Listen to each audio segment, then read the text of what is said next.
여러분 안녕하세요. 따뜻한 봄날 이렇게 사연을 끄적여 봅니다. 제가 말씀드릴 사연은 몇 년 전 저희 집안에 있었던 일인데요. 많이 힘들고 비참했던 그 시절의 일이 생각나서 이렇게 사연을 적어 봅니다. 그럼 어떤 일이 있었는지 지금부터 사연을 시작해 볼게요. 제 나이는 30대 중반이고 어렸을 적 아빠는 일찍 돌아가셨습니다. 엄마는 저와 제 동생을 키우시느라 이것저것 안 해보신 일이 없으실 정도였죠. 항상 가난하고 힘들었던 생활을 했었기에 장난감이나 공주옷 같은 것을 사달라는 말도 하지 못했었던 어린 시절이 생각이 납니다. 아빠가 돌아가시기 전까지 저희 집은 그냥 평범했었어요. 아주 가진 것이 풍족한 집안은 아니었지만 그래도 부족한 것 없이 살아가고 있었죠. 주말마다 가끔 놀이공원에도 갔었고 먹고 싶은 음식도 사 먹으러 다녔고 가끔 친척분들과 만나서 즐거운 시간도 함께 보내기도 했답니다. 온 가족이 제주도 여행을 갔던 유치원 때의 사진을 보면서 옛날 추억에 잠기기도 해요. 얼마나 행복했던지 제 귀가 아주 입에 걸려 있는 사진들이 있거든요. 워낙에 장난도 많이 치시고 다정다감하게 대해주셔서 저와 동생은 아빠하고 큰 거리감 같은 것이 없었답니다. 그리고 그런 아빠 같은 남자와 결혼을 하고 싶어서 동생과 싸운 적도 많았어요. 야, 내가 아빠랑 결혼할 거라고. 넌 안 돼.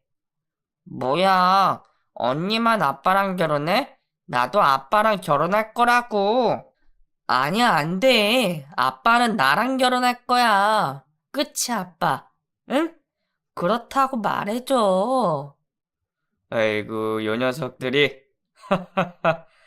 근데 이거 어쩌지? 아빠는 이미 엄마랑 결혼을 했는걸. 한 번 결혼한 사람은 다시 결혼할 수가 없단다. 그럼 나 아빠랑 결혼 못 하는 거야? 안 돼. 나 아빠랑 평생 같이 살고 싶단 말이야. 아빠와 결혼하고 싶어 다투던 동생과 저를 흐뭇하게 바라보시던 아빠의 모습이 아직도 눈에 선하답니다. 우리 공주님들은 아빠보다 더 좋고 멋진 남자 만나서 결혼해야 돼. 아빠 말고 더 멋진 사람 말이야. 난 세상에 우리 아빠가 제일 멋있는데? 고맙다, 이 녀석들. 나중에 커서 남자친구 생겨서 아빠 귀찮다고 하면 혼난다. 그렇게 저희 가족은 아주 단란하고 행복하게 지냈습니다. 딱히 고민거리도 없었고 부모님께서 다투지도 않았으며 다른 친구들도 저희 가족을 모두 부러워할 정도로 화목한 모습으로 지내고 있었어요. 그러던 어느 날 불행은 갑작스럽게 찾아왔습니다. 엄마가 운동을 다녀오시던 어느 날 그만 오토바이 치이는 사고가 났고 그 사고로 인해서 한쪽 다리를 심하게 다치셨어요.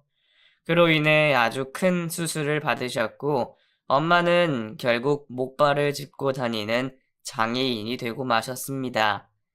정말 하루아침에 일어난 사고로 인해서 저희 집안 분위기는 급격하게 안 좋아졌으며 그때부터는 집안의 웃음보다는 근심과 슬픔이 더 많은 날들이 지속됐어요. 내가 이렇게 되다니 상상도 못했었는데. 여보, 나 이제 어떻게 살아요? 애들한테 집 만들 텐데. 그런 말이 어딨어요, 여보. 당신이 이러고 싶어서 이렇게 된 것도 아니고, 사고였다고. 사고, 잘 알잖아요. 그래도 왜 나한테만 이런 일이 일어난 거예요? 온 세상 사람들은 다 건강하고 행복한데, 왜 나한테만 이런 시련이 찾아오냐고요? 왜 나한테만요? 나 누구보다 열심히 살았는데. 여보, 그만해요. 그런 말 이제 그만합시다. 당신 힘든 거 알지만 계속 이렇게 자책만 하고 있을 수는 없어요. 엄마는 본인의 모습에 너무 힘들어 하셨습니다. 항상 활기차고 웃음기 가득했던 엄마의 변한 모습은 정말 저희 가족에겐 너무나 낯선 모습이었죠. 수술을 마치고 엄마와 함께 병원에 동행하시며 재활 치료를 받도록 해주신 아빠는 엄마의 계속된 모습에 너무나 힘들어 하셨습니다. 이렇게 지속되는 슬픔 속에서 어느 날 아빠가 홀로 부엌에서 술을 드시는 모습을 본 적이 있었어요. 새벽에 화장실에 가고 싶어 잠이 깼는데 아빠가 홀로 부엌에 앉아 안주도 없이 불을 끈 채로 술을 드시고 계셨죠. 아빠, 왜 불 끄고 있어요? 여기서 뭐해? 에? 아, 우리 딸이구나. 왜 안 자고 깼어? 아직 한참 잘 시간인데. 화장실 가고 싶어서 깼어. 근데 아빠 술 마셔? 아, 응. 딱 한 잔만 할 거야. 걱정 마. 아빠 술 마시면 안 된다고 엄마가 그랬잖아. 아빠 아프다고. 아빠 술 마시지 마. 아니야, 괜찮아. 이렇게 딱 한 잔은 괜찮아. 너무 걱정하지 마. 그리고 이건 엄마한테는 비밀이다. 알았지? 우리 큰딸? 알았어. 근데 아빠, 앞으로 절대 술 또 마시지 마요. 알았지? 나 걱정돼. 알았어, 요 녀석아. 우리 딸이 비밀만 지켜주면 돼. 그때의 아빠 모습은 매우 슬퍼 보이셨어요. 화장실에 가려고 불을 켰는데 아빠가 제 눈을 똑바로 쳐다보지도 않으신 채 말씀하셨는데 그때 아빠의 눈에는 분명히 눈물이 있었던 것 같았습니다. 아마도 엄마의 사고 때문에 아빠도 너무 힘이 드셨던 것 같아요. 아빠는 간이 좋지 않으신 분이셨어요. 어렸을 때는 몰랐는데 엄마가 매번 술을 드시면 안 되고 너무 피곤해해도 안 된다는 말씀을 하셨거든요. 그 이유가 바로 간이 좋지 않으셔서 그랬던 모양이에요. 하지만 아빠는 그 이후에도 엄마 몰래 가끔씩 술을 입에 대셨고 몇 달이 지난 후부터는 아빠가 배를 부여잡고 힘들어 하시는 모습도 보게 됐습니다. 속이 쓰리다는 표현을 많이 하셨는데 생각보다 그 상태가 너무 심각하신 것 같았어요. 아빠의 힘든 모습을 보면서 얼마나 속이 상하던지 동생과 함께 어떻게 하면 아빠의 병을 고칠 수 있을까 하고 고민하고 또 고민도 해보았답니다. 언니, 근데 아빠 요즘에 왜 이렇게 아파하지? 너무 많이 아프신 거 아니야? 그러니까 말이야. 나도 너무 걱정된다. 엄마가 술 마시지 말라고 했는데 몰래 몰래 술 드시고. 에휴.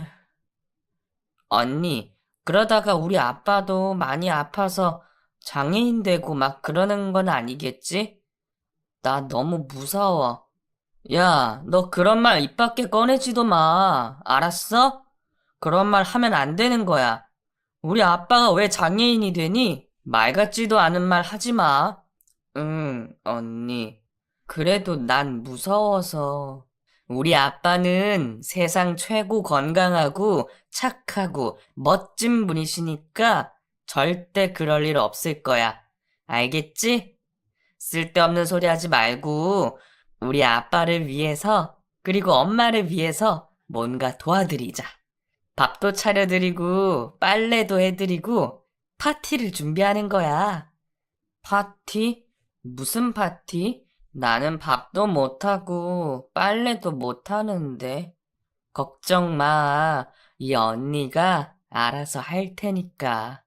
너는 언니가 하는 거 도와주기만 하면 돼. 다음 달에 아빠 생일이 있으니까 그때 우리 같이 미역국도 끓이고 저기 뭐냐 그 불고기인가? 그것도 해보고 그리고 케이크도 준비하자. 알았어, 언니. 너무 재밌겠다. 꼭 하자, 꼭. 동생과 함께 저는 이렇게 부모님의 걱정도 했고 아빠의 생신 파티 준비도 하기로 했습니다. 그때 제가 13살, 동생이 11살쯤 됐던 것 같아요.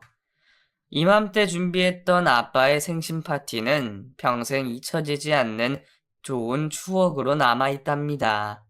여태껏 친척분들과 부모님이 주셨던 용돈들 중에서 현금으로 갖고 있던 돈을 고이 꺼내어 모았어요. 동생과 제가 각각 모은 돈이 약 5만 원 정도 됐던 것 같은데 그 돈으로 저희는 둘이 마트에 갔었죠. 미역과 소고기를 샀고 불고기를 할 고기도 준비를 하려고 하는데 생각보다 돈이 너무 많이 나오는 겁니다. 그 당시 저희의 생각에는 5만 원이면 미역국, 불고기, 케이크 모두 준비하기에 돈이 아주 여유로울 것이라 생각을 했었는데 정반대였죠.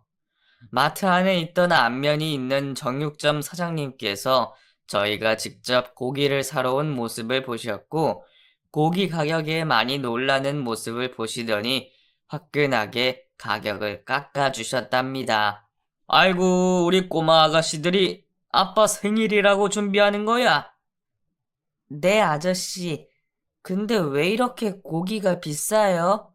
어하하하, 고기가 비싸다고?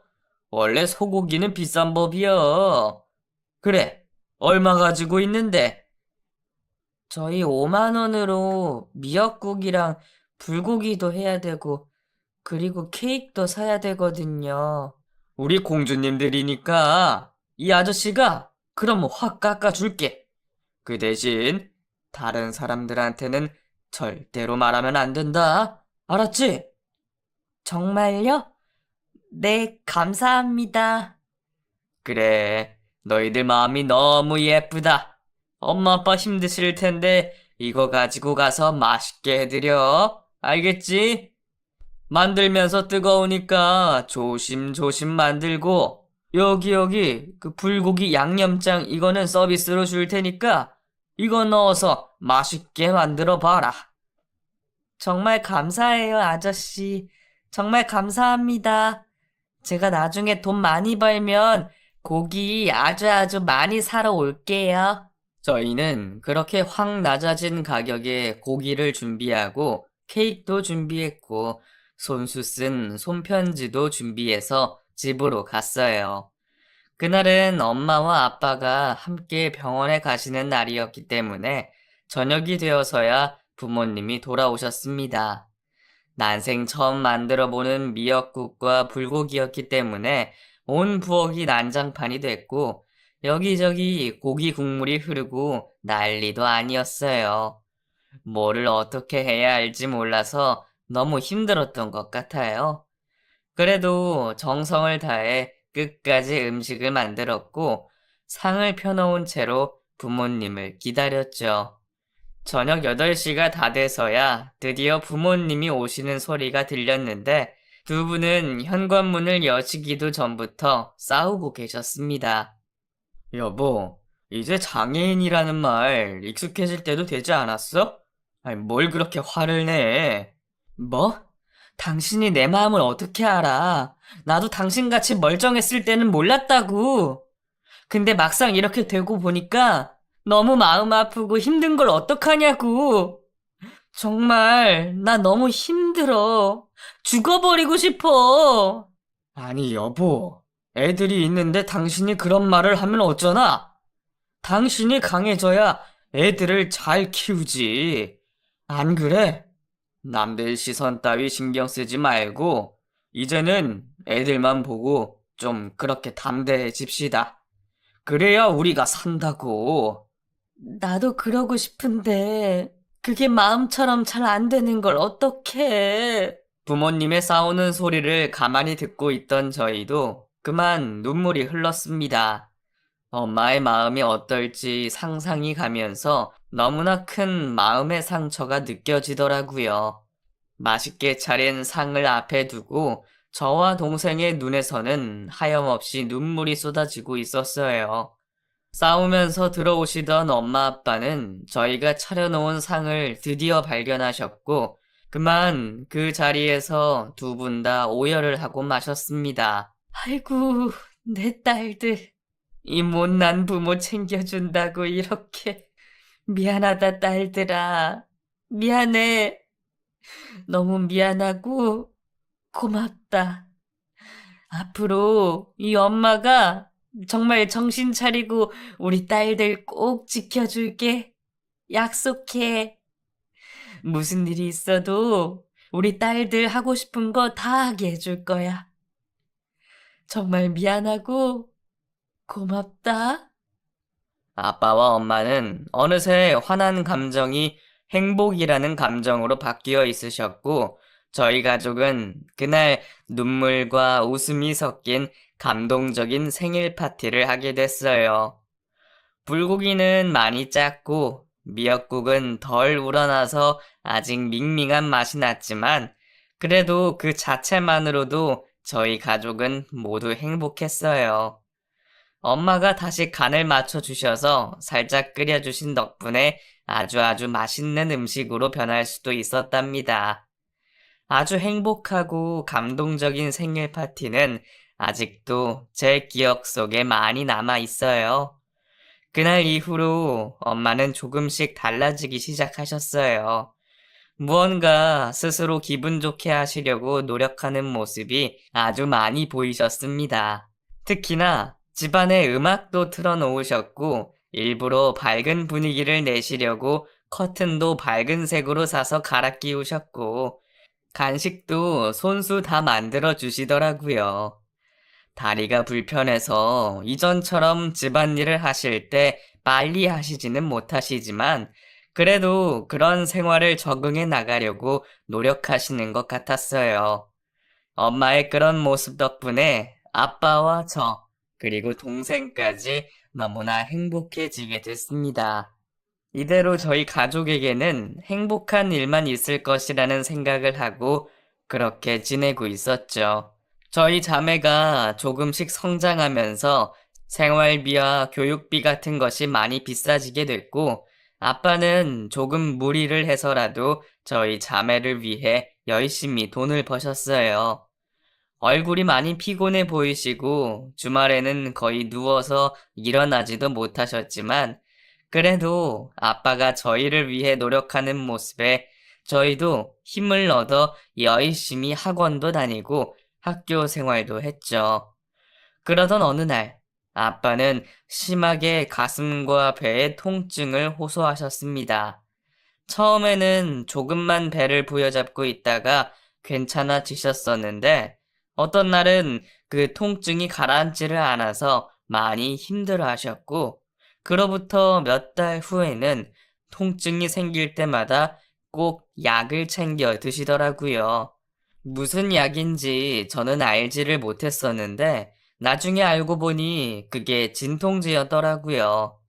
약을 먹으면 괜찮아진다고만 생각을 해서 저는 그냥 다행이라고 여겼는데, 알고 보니 아빠는 몸속에 아주 큰 병을 갖고 계셨던 모양입니다. 간 수치가 너무 높아서 평소에 스트레스나 심한 피로감을 느끼셨었는데, 이게 간경화로 발전했다가 나중에는 간암으로까지 됐다는 말을 들었어요. 저희 가족에게는 날벼락 같은 소식이었죠. 엄마가 갑작스러운 사고로 인해서 한쪽 다리를 쓰지 못하는 장애인이 되신 지 얼마나 됐다고, 또 저희 가족에게 이런 일이 있나 싶었어요. 사람들이 흔히 말하는 하느님이나 부처님이 계시긴 하는 건지, 그렇다면 왜 저희 가족에게 이런 아픔을 연이어서 주는지 도무지 알 길이 없었죠. 아빠의 병이 생각한 것보다 훨씬 심각하다는 것을 알게 된 후, 저는 약간 삐뚤어졌던 것 같아요. 세상에 대한 원망이라고 해야 하나, 그런 감정에 사로잡혀 있었습니다. 친구들이랑 어울려 다니며 집에 들어가기 싫어했고, 어려운 형편에 학원비도 내주셨지만 말도 하지 않고 학원도 가지 않았었어요. 그때를 생각하면 왜 그랬는지 이해할 수 없지만 그냥 그게 제 삶에 대한 아픔의 표현 방식이었던 것 같습니다. 너 지금 시간이 몇 시인데 지금 들어와, 응? 왜? 아직 10시도 안 됐구만. 뭐? 학교에서 4시에 끝나는 애가 학원도 가지 않고 지금까지 어디서 뭐 한 거니? 엄마한테 얼른 말 안 해? 그냥 친구랑 놀았어.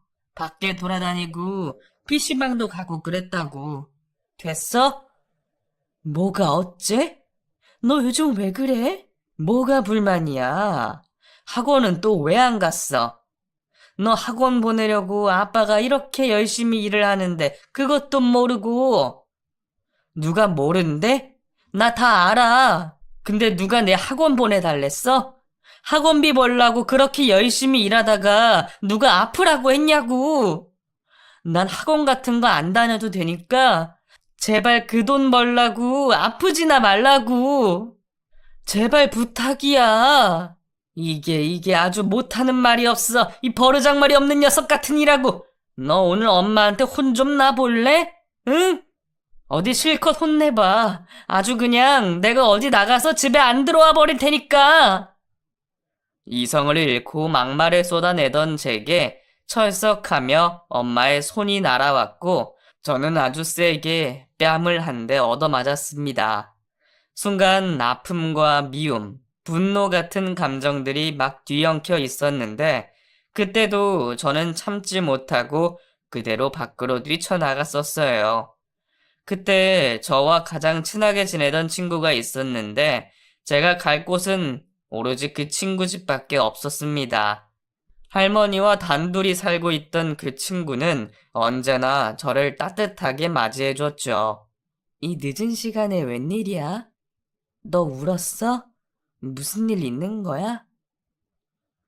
그냥 엄마한테 한 대 맞았어. 내가 버르장머리 없이 대들었거든. 그랬구나. 그래도 난 네가 부러워. 엄마 아빠 다 계시잖아. 네가 버르장머리 없이 행동할 때 내게 뺨을 때려줄 엄마 아빠가 있다는 것이 얼마나 행복한 일인 줄 알아? 난 그래서 네가 부럽다. 응? 정말? 그럼 나 아주 어렸을 때부터 할머니랑 단둘이 살았거든. 그때 매일 난 기도했었어. 거지라도 좋고 술주정뱅이라도 좋으니까 그냥 나도 남들처럼 엄마 아빠가 있기라도 했으면 좋겠다고 말이야. 너도 지금 힘들겠지만 나 같은 애를 생각해서라도 부모님께 잘해드려. 응? 친구의 그런 말을 들으니 제가 가진 부모님이라는 존재가 얼마나 위대한지 깨닫게 됐습니다. 그 뒤로 저는 조금씩 마음의 문을 열기 시작했고 아빠의 병에 대해 분노를 하기보다는 걱정을 하기로 마음먹었죠. 아빠에게 약도 챙겨드렸고 밤늦게 일하고 들어오신 아빠를 향해 다리도 주물러 드렸습니다. 그 당시 아빠는 수술을 앞두고 계신 상황이었는데 그래도 집안의 생활을 위해서 일할 수밖에 없으셨거든요. 그로부터 한 달쯤 지나서 아빠가 수술을 하셨고 그때부터 저희 집은 많이 힘들어졌어요.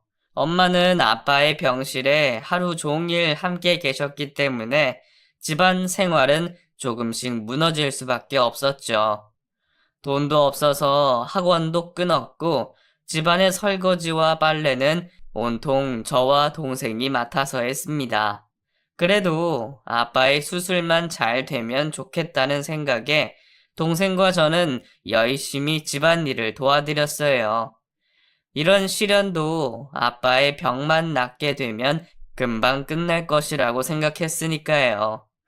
하지만 그건 제 바람일 뿐이었습니다. 아빠는 수술한 이후에 항암 치료도 열심히 다니셨고 암에 좋다는 여러 가지 음식들도 찾아서 드셨지만 암이 다른 곳까지 전이가 됐다는 소식만이 기다리고 있었죠. 그런 소식을 들은 아빠는 자포자기한 상태로 밥도 제대로 드시지 않고 술까지 드시고 나셨습니다. 집안의 웃음이라고는 찾아볼 수가 없었고 엄마는 아빠를 대신해 일을 하셔야만 했죠. 다리가 불편한 엄마가 그때 할 수 있는 일은 식당 설거지나 마트의 계산원일 뿐이었어요. 처음에는 저희 집에서 멀지 않은 마트에 나가서 계산원으로 일을 하셨고, 조금 시간이 지나서는 식당에서 설거지를 하는 일을 하셨습니다. 아무래도 월급을 조금 더 많이 받을 수 있는 곳으로 옮기셨던 것 같아요. 다리도 불편하신데 일까지 고되게 하시다 보니 엄마는 몸과 마음이 많이 힘들어지셨고 급기야 아빠와 다투는 일도 많아지게 됐죠. 잠시 아빠가 집에 계시던 그 기간 동안 엄마와 참 많이도 다투셨던 기억이 나요.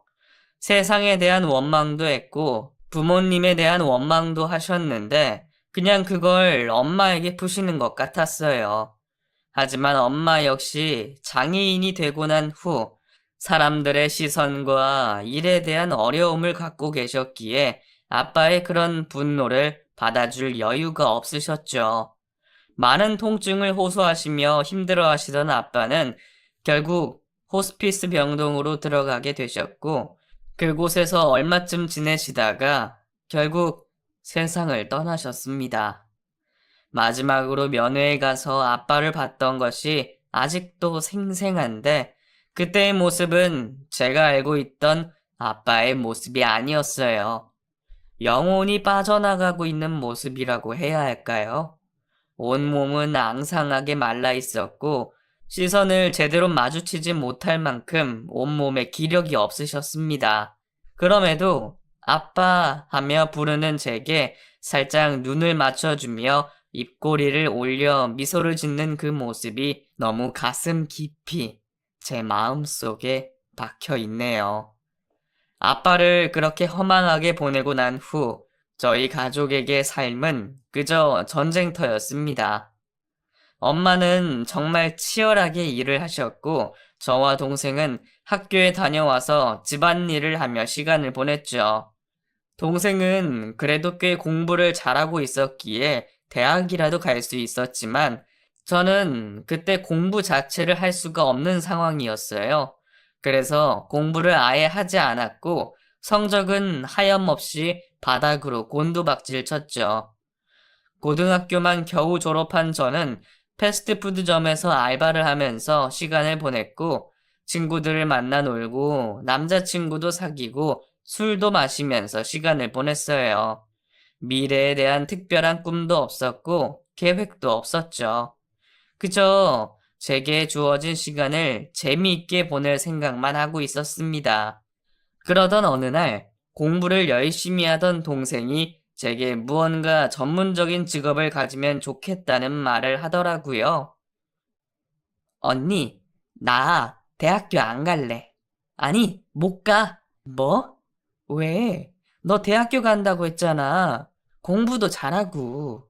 근데 왜 그래 갑자기? 언니가 햄버거 가게에서 알바하고 있는데 내가 어떻게 대학을 가냐? 엄마는 다리도 아픈 장애인이고 식당에서 설거지하고 계시는데 나도 대학 안 가고 졸업하고 바로 취직할 거야. 언니처럼 햄버거 가게에서 일하지 뭐. 얘가 미쳤냐? 너 그게 무슨 소리야? 나야 공부도 안 하고 못하고 그랬으니까 그렇지. 너는 충분히 대학교 갈 수 있는 성적이 그러면 되냐? 언니, 그럼 나 대학 갈 테니까 언니도 좀 더 전문적인 일을 찾아서 준비해. 언제까지 알바만 할 거야? 난 알바하는 언니 돈 빼먹을 생각 전혀 없거든? 알바만 해서 무슨 미래가 있겠어. 요즘은 고등학교만 졸업해도 자격증 딸 수 있는 것도 많고 그렇더라. 내가 좀 알아봤는데 간호조무사, 보육교사, 치위생사 같은 거 괜찮대. 공부하기 좋아하면 공인중개사도 괜찮은데 언니는 공부는 하지 않을 것 같고. 그래? 난 그냥 지금이 편한데. 편하다고 이렇게만 안주할 거야? 언니도 미래가 창창한 꽃다운 나이잖아. 잘 생각해봐, 언니. 저는 야무진 동생의 말을 듣고 치위생사가 됐습니다. 생각해보니 그때 그저 알바만 하고 있었다면 아마도 평생 알바 인생으로 지냈을 것 같아요. 치위생사가 되어보니 그래도 병원에서 근무를 했고 복지에 대한 시스템도 갖추어져 있었고 그곳에서 간호선생님이라는 명칭도 듣게 되니 너무 기분이 좋더라고요. 뭔가 전문성이 있는 것 같은 느낌에 제 자신이 뿌듯했고 일도 열심히 하게 되더군요. 저희를 위해 너무나 많은 고생을 하신 엄마도 뿌듯해 하시는 모습을 보니 그 길을 선택하기를 잘했다는 생각이 들었습니다. 그렇게 시간이 지나 저는 어느덧 20대 중반의 나이가 됐고 그때 보험 설계를 위해 만나던 남자와 신나게 연애를 시작했어요. 다른 일을 하다가 보험이라는 것을 처음 시작하게 돼서 이것저것 능숙하지는 못하고 그저 신규 고객에게 감사의 인사만 할 줄 아는 그런 순수한 남자였죠. 친구의 소개로 만난 그 남자는 제 이상형과는 조금 달랐지만 그래도 그런 약간 순수한 매력에 저는 푹 빠져버렸던 것 같아요. 남친의 어머니도 식당을 운영하고 계시다는 말에 무언가 동병상련 같은 것이 느껴지기도 했고 더욱 가까워질 수 있었어요. 1년간 정말 불꽃 튀는 연애를 하면서 저희는 아주 많은 추억을 쌓았고 결혼을 약속하는 사이가 됐습니다. 세상 무엇이라도 다 줄 것 같아 제게 잘해주었던 그 남자에게 저의 미래를 맡기고 싶은 생각이 들었거든요. 양가 어른들께 인사를 드리러 가게 됐고 세상 가장 참한 모습으로 준비를 해서 남친의 어머님이 운영하시는 식당에 가게 됐습니다. 식당은 그래도 꽤 규모가 있어 보였고 사람들이 꽤 많더라고요. 일부러 점심시간을 피해서 간 시간임에도 몇몇 테이블이 시끌벅적하며 사람들이 가득 차 있었습니다. 감자탕을 판매하는 곳이었는데 뼈다귀 해장국과 돈가스도 함께 팔고 있어서 가족 단위 손님들도 많이 찾아오는 모습이었어요. 남친의 어머니는 제가 생각한 모습과는 조금 다르게 억세고 날카로운 인상을 갖고 계셨습니다. 안녕하세요. 처음 뵙겠습니다. 그래요, 아가씨. 만나서 반가워요. 우리 아들이랑 아주 좋은 시간 보내고 있다고 들었어요. 그래, 결혼하고 싶다고? 아, 네. 뭐 둘이 좋다고 하면야 말릴 생각은 없지만 그래도 이세를 위해서 난 좀 똑똑한 여자가 좋다고 생각했는데. 네? 그게 무슨 말씀이신지. 자식들은 엄마 머리 담는다고 하잖아요. 그래도 우리 아들은 대학물도 먹으는데 아가씨는 치위생사라고. 아무래도 조금씩 차이가 나지 않겠어요? 내가 아무리 식당하고 있지만 나도 어디서 주워들은 얘기들이 있으니까. 남친의 어머님은 처음 만난 자리에서도 서스럼 없이 저의 직업에 대한 비하를 하시더군요. 자식을 낳으면 엄마 머리를 담는데 제가 똑똑하지 않다는 말씀을 하신 것이었어요. 몹시 기분이 나빴지만 그래도 어쩌겠어요. 결혼할 사람의 어머니한테 대놓고 기분 나쁘다고 말을 할 수도 없고요. 꾹 참고 그 자리가 끝이 났는데 정말 많이 속이 상하더라고요. 이런 집안에 시집을 가야 하는지도 생각이 들었고 혹시나 나중에라도 남친이 자기 엄마 편을 들어서 저를 멍청하다고 하면 어떡하나 싶기도 하고 아무튼 오만 가지 생각 때문에 머리가 아플 지경이었습니다. 몇 번 남친과 다퉜지만 그래도 저희는 결혼을 강행했어요. 사람이라는 것이 또 결혼한다 마음먹은 게 그리 쉽게 없어지지는 않더라고요. 누구보다 저를 아껴주는 그 마음 하나는 변치 않겠다는 굳은 약속 때문에 저는 그 말을 철석같이 믿고 유부녀가 됐어요. 처음에는 온 세상을 얻은 것처럼 기뻐하며 제게 잘해주고 저희 가족에게도 잘해주던 남편이 시간이 갈수록 점점 이상하게 변하더군요. 보험 설계사의 일을 해서 그런지 이상하게 명품만 좋아하게 되고 자신이 버는 수입에 비해서 지출을 많이 하더라고요. 저와 물론 함께 맞벌이를 하고는 있었지만 남편의 씀씀이가 너무 커지는 바람에 가정의 생활이 힘들어질 정도였어요. 자기야, 이번 달에도 카드값이 왜 이렇게 많이 나온 거야? 통장에서 빠져나간 거 보고 깜짝 놀랐잖아. 보험 일은 뭐 아무나 하는 줄 알아? 아무것도 쓰는 것 없이 어떻게 돈을 버냐? 보여지는 것도 그럴듯하고 베풀어야 뭐가 잘 되지. 공짜로 되는 일인 줄 알아? 아니, 그래도 그렇지. 자기 수입에 비해서 쓰는 돈이 너무 많으니까 그렇지. 그리고 엊그제는 명품 벨트도 샀더라. 그렇게까지 해야 되는 이유는 없잖아. 아이고, 답답한 소리 하고 있네. 너 같으면 초라한 행색한 놈한테 보험 들고 싶겠냐? 큰 돈 벌려면 그래도 내 몸뚱아리가 생명인데. 생각 좀 해라, 생각 좀. 뭐? 지금 나 무시하는 거야? 사람이 어떻게 다 그 기준에 맞추고 살아? 각자 자기의 생활 수준이 있는 건데. 아, 모르면 가만히나 있어. 아, 알지도 못하면서. 됐다, 됐어. 너랑 무슨 얘기를 하냐? 이쪽 일에 대해 뭘 안다고. 남편은 말끝마다 저를 무시하는 투였어요. 자신의 분수도 모르고 명품 사면서 펑펑 써대는 자기의 모습이 제가 보기에는 더 황당하고 어이가 없었는데 말이죠. 초보 보험 설계사일 때 제가 들어준 보험, 제 동생과 엄마까지 들어준 보험이 몇 개인데 이런 말을 하다니 어이가 없었습니다. 점점 자신의 외모와 남들에게 보여지는 것에 치중을 하던 남편은 제겐 관심도 없고 두 딸에 대한 관심도 거의 없더군요.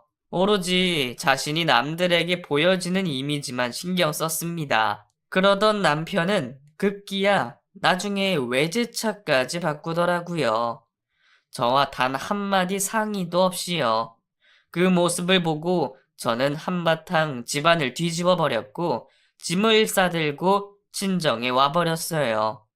저는 정말 운동도 하고 차비도 아낄 겸 집에서부터 일하는 곳까지 걸어 다니고 도시락까지 싸가지고 다녔었는데 그런 식으로 자신이 보여지는 것에만 신경 쓰는 남편이 너무 얄밉고 꼴 보기 싫었죠. 한 이틀 친정에서 출퇴근을 하고 있는데 시모에게 전화가 왔습니다. 얘, 너 지금 제정신이니? 어디 여자가 좀 다퉜다고 친정에 홀랑 가서 외박을 해? 네? 어머님, 그게 아니긴 뭐가 아니야. 너 지금 내 아들 외제차 뽑았다고 그러는 거니? 아주 꽉 막혀 있구만, 꽉 막혀 있어. 너는 그리 뭐가 잘났다고 지금 이러는 거야? 내 아들이 돈을 안 벌기를 하니, 생활비 주면서 부양해야 할 부모가 있기를 하니, 나도 지금 이렇게 돈 벌고 있는데, 뭐가 잘났다고 내 아들을 가르치길? 쥐뿔도 모르면서 거만하기는. 어머님, 서로 가진 형편이 있는 건데, 그 안에서 생활을 해야죠. 보여지는 것만 그렇게 한다고 일이 잘 되는 것도 아니잖아요. 기껏 그거 얼마 한다고? 야, 차 할부금 내가 도와줄 테니까 입 닥쳐라. 어디 함부로 짓거리니? 니네 엄마가 너 그렇게 가르치디? 다리 절뚝이는 장애인 엄마라 그런지 아주 사람을 그지같이 대하는구나. 돈 몇 푼에 아주 사람을 지 발 밑에 놓고 가르치는 꼬라지 하고는 아들도 하나 못 낳는 주제에 뭐가 잘났다고? 어디 무식한 게 잘못 배워가지고 내 참 기가 막히고 어이가 없어서는 당장 집에 오지 못해? 시모는 전화기가 터져나가도록 제게 소리를 지르셨습니다. 제가 남편을 깔고 뭉갠다느니 가르친다느니 있지도 않은 말들을 오버해서 하시는데 정말 미쳐버리겠더라고요. 더군다나 친정엄마의 장애에 대한 얘기까지 꺼내시는데 한마디로 당장이라도 뛰어가서 시모의 뒤통수를 한 대 시원하게 때려주고 싶었습니다. 너무 속이 상해 전화를 끊고 씩씩거리고 있었더니 친정엄마가 그래도 시어머니의 말을 듣는 것이 맞다고 하면서 내일 집으로 가라고 하시더군요. 시모의 행동이 전부 이해가 되지는 않지만 그래도 시집을 갔으니 곧 죽어도 그 집에서 싸우고 그 집에서 해결을 하라고 하시면서 말이죠. 친정엄마의 말까지 들으니 저는 집으로 갈 수밖에 없었어요. 이렇게 버티다가는 또 친정엄마 욕까지 할 게 뻔했으니까요. 두 눈을 질끈 감고 친정엄마를 더 이상 욕되게 하지 않으려고 집으로 들어갔습니다. 그때 4살, 3살의 연년생 딸들은 영문도 모른 채 아빠를 보러 간다는 말에 아주 신이 나 하더군요. 집에 와보니 아주 집안은 싸늘한 냉기가 감돌고 있었습니다. 한겨울의 날씨였는데 보일러를 한 번도 틀지 않은 그런 냉기였어요. 저는 이틀을 꼬박 집에 안 들어갔는데 집안 모습을 보아하니 남편 역시 이틀 동안 집에 들어오지 않은 모양이더군요. 도착하자마자 얼른 보일러 온도를 높여 틀어놓고 밥을 하고 국도 끓였습니다. 얼른 뭐라도 끓여야 집안의 온도가 빨리 올라갈 테니까요. 아이 둘을 데리고 아둥바둥하고 있는 와중에 남편이라는 놈이 집으로 들어오더군요. 제가 미처 온 줄 모르고 어떤 사람과 함께 들어오는 것 같은 말소리가 들렸는데 순간 여자의 목소리가 나는 것 같았습니다. 저는 화들짝 놀라 남편에게 말했어요. 뭐야? 이거 무슨 소리야? 누구 같이 왔어? 뭐? 누가 같이 와 오긴? 아니, 무슨 소리를 하는 거야? 생사람을 잡아. 아니, 방금 분명히 여자 목소리 들렸잖아. 잠깐 기다리라고 했잖아. 밖에 누가 기다리고 있는 거 아니야? 가만히 있어봐. 내가 밖에 나가봐야겠어. 아니, 이 여자가 도대체 뭐라는 거야? 아니, 이제는 하다 이런 것까지 의심하냐? 됐고, 나 지금 바로 일 때문에 지방 가야 되니까 그런 줄 알아. 지방? 갑자기? 아니, 무슨 지방에는 설계사가 없어? 왜 다 온 전국을 당신이 다니면서 해야 되는 건데? 이상하잖아. 그렇다고 당신이 뭐 능력이 엄청나게 많은 설계사도 아닌데 말이야. 너 정말 말이라고 그렇게 함부로 할 거냐? 우리 엄마 말대로 가정교육이 아주 엉망이구나, 엉망이야. 하긴 아빠는 없고 엄마는 장애인이니 뭘 배웠겠냐. 고졸 지휘생사 주제에 내가 너랑 결혼한 게 잘못이지. 이게 정말 미쳤나? 너 이렇게 말 함부로 할 거야? 네 멋대로 사는 것도 모자라서 이제는 우리 집 비하하기까지 하냐? 그러는 너네 집은 뭐가 그렇게 잘났냐? 엄마 식당에서 자식 막 키우는 거 그거 하나 아니야? 저는 남편과 대판 싸웠고 아이들은 아빠를 본다는 기대감에 부풀어 있다가 그만 울음바다로 변했습니다.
남편은 아이들이 울던지 말던지 그대로 간단한 옷을 챙겨서 밖으로 나가버렸고 그 뒤로 며칠간 집에도 들어오지 않더군요. 외제차에 명품 양복과 명품 벨트, 거기에 비싼 시계까지 차고 나간 남편은 한눈에 보기에도 저와는 너무나 다른 삶을 살았습니다. 분명히 결혼할 때만 해도 보험 설계사로서 어리숙했고 계약 한 건 한 건에 대해 그저 감사하게만 생각하고 순수한 사람이었는데 결혼 생활을 지속하면서 남편은 돈 없는 사람 무시하고 장애인에 대한 편견까지 있는 그런 사람으로 변해버렸습니다. 게다가 자기에게 잘해주는 돈 많은 고객에게는 간이고 쓸개고 다 빼줄 것처럼 24시간 언제라도 뛰쳐나가는 것이 생활화가 되어 있었어요. 그 고객이 여자든 남자든 그런 건 중요하지 않았죠. 이런 남자라는 것을 알았다면 저는 절대로 결혼하지 않았을 텐데 말이죠. 아무것도 모르고 아빠 하면 사족을 못 쓰는 아이들이 불쌍할 뿐이었습니다. 그리고 며칠 후 다급하게 시모에게 전화가 왔습니다. 어머 에미야, 니네 친정엄마 내일 하루 시간 되시는지 좀 여쭤봐라. 네? 무슨 일이신데요? 아니, 갑자기 서빙 이모가 코로나가 걸렸다지 뭐냐. 세상에, 당장 식당이 돌아가야 하는데. 니네 엄마 식당에서 일 오래 하셨다면서? 뭐 다리 한쪽은 불편해도 알 건 다 아실 거 아니냐. 내가 일당은 넉넉하게 쳐줄 테니까 좀 하루만 급하게 와달라고 말씀 좀 드려봐라. 근데 저희 엄마도 일을 하고 계셔서 갑자기 나오실지는 모르겠어요. 아니, 가족이라는 게 뭐냐? 서로 힘들고 어려울 때 돕는 거지. 거기는 하루 사정 얘기하고 빠져도 되잖니. 서로 돕고 살아야지. 내가 남도 아니고. 거기 일하는 곳보다 돈 더 얹어준다고 꼭 좀 말씀 좀 드려봐. 네, 알겠어요, 어머님. 말씀드려 볼게요. 시모의 가게 서빙 이모가 코로나가 걸려서 일손이 부족하다며 하루만 도와달라는 말씀이셨어요. 친정엄마도 일을 하고 계셔서 갑자기 나오라는 말씀을 들어줄 수 있을까 하고 생각은 했지만 그래도 혹시 몰라 친정엄마께 말씀드렸고 엄마는 사돈의 일이니 열일을 제쳐두고라도 도와드려야 한다고 말씀하셨습니다. 그렇게 친정엄마는 급하게 다음날 시몬의 식당에 일을 하러 가셨어요. 서빙 일을 해야 하지만 엄마의 다리가 불편하신지라 주방 이모를 서빙 자리로 바꾸시고 친정엄마가 주방으로 들어가셨다고 하더라고요. 시모가 왔다 갔다 하시면서 주방 일을 알려주셔서 많이 어려운 것은 없으셨나 보더라고요. 그런데 하루 종일 밥을 먹을 시간도 없이 일을 하고 퇴근을 하는 친정 엄마에게 시모가 이상한 말을 하셨대요. 시모는 자신이 주방 설거지를 하면서 잠시 빼서 놔두었던 반지가 없어졌다고 하시면서 요즘 금 가격이 장난이 아닌데 이건 분명히 누군가의 소행이라는 말을 하시더라고요. 마침 제가 일이 끝나고 아이들을 데리고 시모의 식당에 들렀는데 그때 식당 안의 분위기가 심상치 않았습니다. 아니 사돈, 내가 남사스러워서 이런 말까지는 안 하려고 했는데 요즘 사정이 어려워요? 네? 그게 무슨 말씀이신지. 아니, 요즘 집안 사정이 좀 어려우신가 해서요. 금값이 많이 올라서 욕심을 좀 냈나 싶기도 하고. 아니, 그러니까 그게 무슨 말씀이냐고요. 내가 탓돈짜리 금반지를 벗어다가 잠깐 여기 뒀는데 없어졌지 뭡니까? 그 시각에 주방에 있던 사람은 안 사돈 한 명뿐이니까 이런 말을 하는 거 아니에요. 아니, 저를 뭘로 보시고 그런 말을 하세요?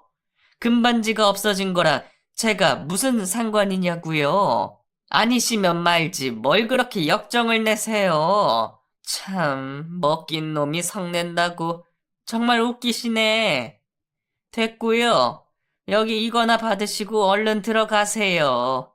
마침 애미도 왔으니 함께 가시면 되겠네요. 시모는 오늘의 일당이 들어있는 것처럼 보이는 봉투를 친정엄마에게 드렸고, 친정엄마는 그 봉투를 그 자리에서 즉시 확인해 보셨습니다. 그런데 그 봉투 안에 들어있던 것은 돈이 아니었어요. 흰색의 작은 메모장 한 장이었는데, 친정엄마는 그 메모지를 보시자마자 바로 쭉쭉 찢어버리시더니 시모의 머리채를 확 낚아채셨습니다. 아니, 이 여자가 도대체 보자 보자 하니까 누굴 도둑년 취급을 해? 그래, 내가 장애인이라 웃기냐? 웃겨 보여? 안 싸돈을 그지로 알고 이 여편네가? 이건 뭐야?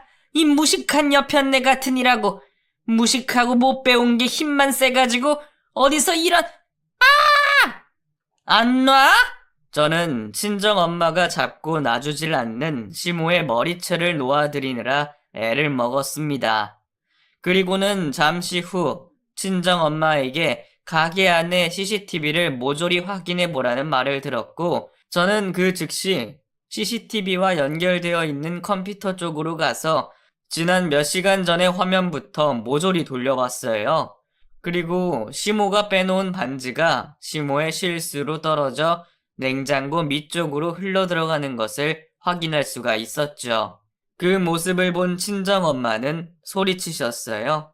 이 더러운 식당이 왜 이렇게 주방이 그짓골인가 했더니 사장이 그짓골이니 그렇구만. 아주 내가 살다 식당 일 하면서 이렇게 더러운 식재료는 처음 봤네. 아주 냉장고랑 냉동실 안이 그대로야. 반찬 재사용은 물론이고 이거 언제적 건지도 모르는 오래되고 더럽고 냄새나는 뼈다귀를 양념장 넣어서 냄새 없애고, 사장이 이 모양 이 꼴이니 식당도 이 모양 이 꼴이지. 이 여편네가 뭐라고 씨부리는 거야? 응? 손님들, 세상에나 이것 좀 보세요. 이 뼈다귀 삭은 것 좀 보시라고요. 냉동실에 아주 재사용한 뼈다귀들이 뒤섞여 있는 꼬라지 좀 보시라고요. 친정엄마는 끝내 화를 참지 못하시고 냉동실에 썩어 문드러지고 있던 뼈다귀를 가져와서 사람들이 있는 홀 쪽에 와서 집어 던지셨습니다. 그전에도 제가 말씀은 안 드렸지만 시모와 남편이 저희 엄마를 무시하는 듯한 행동과 말은 친정엄마도 익히 알고 계셨었거든요.